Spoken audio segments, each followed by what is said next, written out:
It was a moonless night when David, a traveling salesman, found himself driving through the countryside. The old GPS directed him down a winding road to a desolate intersection. As he approached, the headlights illuminated a flickering street lamp, the only source of light in the oppressive darkness. The lamp blinked erratically, casting unsettling shadows. As David slowed his car to a stop, a figure crossed the road. It was a woman, her silhouette outlined briefly under the weak light.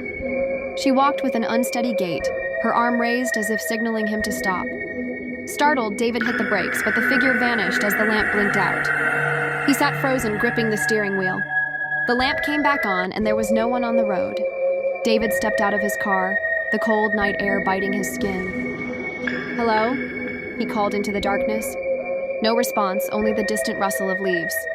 As he turned to return to the car, a mist began to creep across the intersection.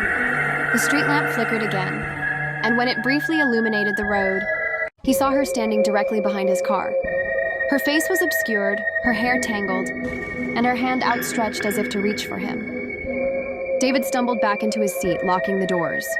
His hands trembled as he fumbled to start the engine. The lamp blinked off completely, plunging the intersection into pitch blackness. That's when he felt it, a cold, clammy hand pressing against the windshield. He couldn't see anything, but the handprint was clear, its fingers impossibly long. The engine roared to life, and David sped off without looking back. When he reached the nearest town, he stopped at a diner to collect himself. Trembling, he told the locals what had happened. Their faces paled. "That's the Crossroads ghost," one of them said.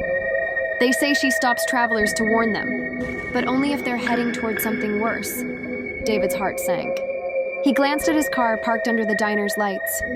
There, on the windshield, the handprint still lingered, glistening faintly under the flickering neon sign.